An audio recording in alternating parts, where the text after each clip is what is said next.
So what are Incarn weapons in Warframe? Well, Incarn weapons are some of the best weapons you can actually get your hands on in Warframe, and they can also be evolved and transformed to gain various perks and buffs to actually buff them and make them even stronger than their normal variants. I'm Tipsy, and today we'll be going over how to acquire Incarn weapons and everything you should know about them, so let's just get right into it. So what makes Incarn weapons different is that they actually have their own perk tree that upgrades certain stats for the weapons, making them stronger overall, and this is what we see inside the Incarn evolution perk tree when we actually hover over Incarn weapons such as this. As you can see right here, hovering over the 5th evolution slot on the Laphium, we will get 50% chance to deal 2000% damage on non-crit hits, and this is one of the perks for this weapon. And these evolution perks can then be changed freely, as each perk slot usually comes with 2 or 3 different buffs, where you can have one active on the weapon at a time, which opens up for many new builds for these weapons and Incarn weapons. There's also something called the Incarn mode, which is the first evolution perk slot, where you will actually be able to fill up a bar and then activate the weapon to turn it into its Incarn mode.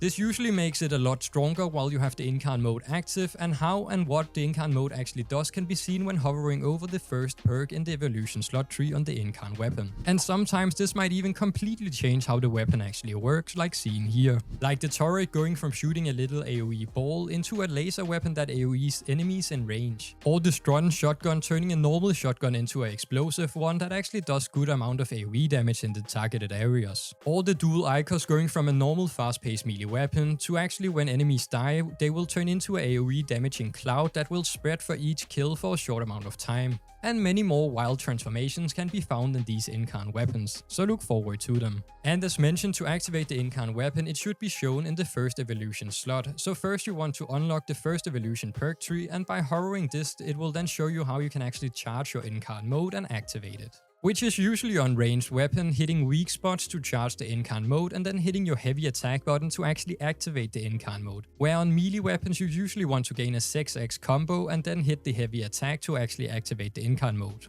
So in Warframe, the 2 most common ways to gain Incarn weapons are actually through the Cavallero in Saruman or through the Steel Path Duviri circuit. Starting with Cavallero, you will find him in the Holdfast Syndicate inside the Saruman, which you will have to have completed the Angel of Saruman quest to actually access this area. From him you can buy the 5 base Incarn weapons using the Holdfast standing and then craft them in your foundry to actually use these weapons. And these were actually the first batch of Incarn weapons introduced into the game, so these are like 5 of the base Incarn weapons. Cavallero offers the Feralex, the Idiom, the Laphium, the Fenimore and the Parados, and if you're looking for a strong secondary weapon from this batch, the Laphium is definitely a top pick for the secondary weapon slot. However, keep in mind that all of these Incarn weapons are locked behind Mastery rank 14 and requires the right standing with the Holdfast to actually purchase these. While some of the other Incarn weapons we will go over next doesn't have the same MR requirements and can be anywhere between MR0 and MR14. So the second main way to get Incarn weapons is through the Steel Path Duviri circuit, where most of them actually come from. But these works a little bit different. Instead of buying the weapons directly, here you will actually obtain an Incarn Genesis adapter, which can then be used to install onto the compatible weapons to actually transform them into their Incarn forms instead.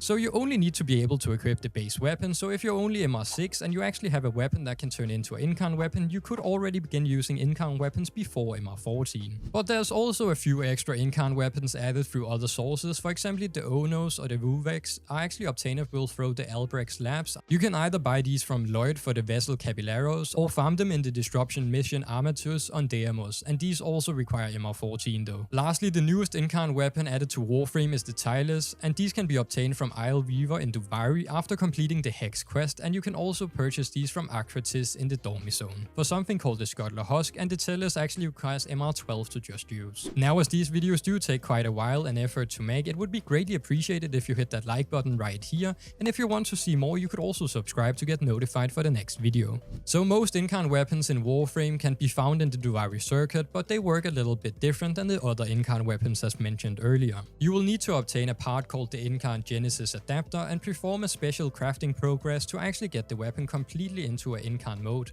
So let's go over how that actually works. First, you need to have access to Steel Path, since this is where the Steel Path circuit is located inside Duviri. If you haven't unlocked Steel Path yet, you will have to talk to Tashin in any relay, and he will tell you which planets you will need to clear, and you will have to complete all the nodes on those planets to gain access to Steel Path. Now, if you have already done the normal circuit, the Steel Path version will feel very familiar, but with a little twist to it. Instead of choosing a Warframe as a reward when you start the Steel Path circuit, you will instead choose 2 different Incarn Genesis adapters. And the first is at level 5 circuit progression, while the second choice is gonna be level 10 circuit progression. So it is pretty straightforward. You'll just have to pick your 2 rewards and then play the circuit until you earn them, and this will then reward you with your Incarn Genesis adapters, which you can then turn into Incarn Weapons later on.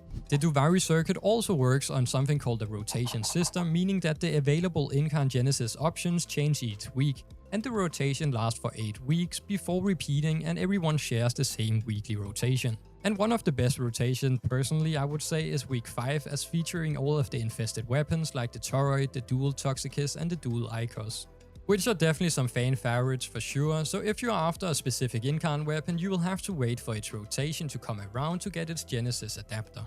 And if you don't want to wait, or you like to grab more than 2 Genesis choices per week, you can also buy the current rotation's Incarn Genesis adapters and required resources directly from Cavallero for Platinum. So to summarize this, inside Duviri Steel Path circuit, you will get 2 Incarn Genesis choices per week from that week's rotation. Play the circuit to unlock them and then craft the Incarn weapons to actually add them to your arsenal. And we will go over how to craft them now. So once you have obtained your Incarn Genesis adapter, you are ready to actually begin crafting the Incarn weapon. But first you will need the crafted version of the base weapon that the Genesis actually applies to. This is the weapon you will be transforming into an Incarn weapon using the Genesis adapter, which you have earned from the circuit. And since you are about to turn a normal weapon into an Incarn version, it is worth doing a little bit of research on the weapon beforehand. Some weapons have Prime, Prisma or Ref or other variants, and these variants all count as the same weapon type, but come with different stats. So make sure you're upgrading the version of the weapon you actually want to. For example, you probably don't want to turn your MK1 Strun into an Incarn MK1 Strun, if you could have used the Prime or Ref version instead. So that's basically how it works. Here you can see all of your available Incarn weapons which you have, and also the ones that are ready to be transformed into an Incarn weapon, as long as you have both the base weapon and the matching Incarn Genesis. And to craft it, you will need the base weapon, the Incarn Genesis adapter, 20 Path of Clams and 2 different Duviri resources. These Duviri resources can be found in the Duviri experience, of course, and here's a little tip to how to gather them a little bit easier. So you can actually go in on solo mode in the Duviri experience and farm your resources, then complete a small task to earn a degree, and doing so will actually save your inventory progress, and that way you can actually safely leave the run without losing any of the resources you have picked up. There's even a degree inside Duviri that doubles all of the resources you pick up, and if you want to add that with a resource booster, you could get loads of Duviri resources fairly quickly. While for the Path of Clams, which are normally obtained by defeating the Ori Worm by doing a complete run of the Duviri experience or the Lone Story. But if you actually progress your main quest line to the quest called Hex, you can also do another mission called Isle Weaver mission inside Duviri and obtain Path of Clams at the end of that mission, while also farming the Oraxia Warframe. And once you have got everything you need ready, all you need to do is click the upgrade button on the weapon, and this will actually transform it into the Incarn version ready to use.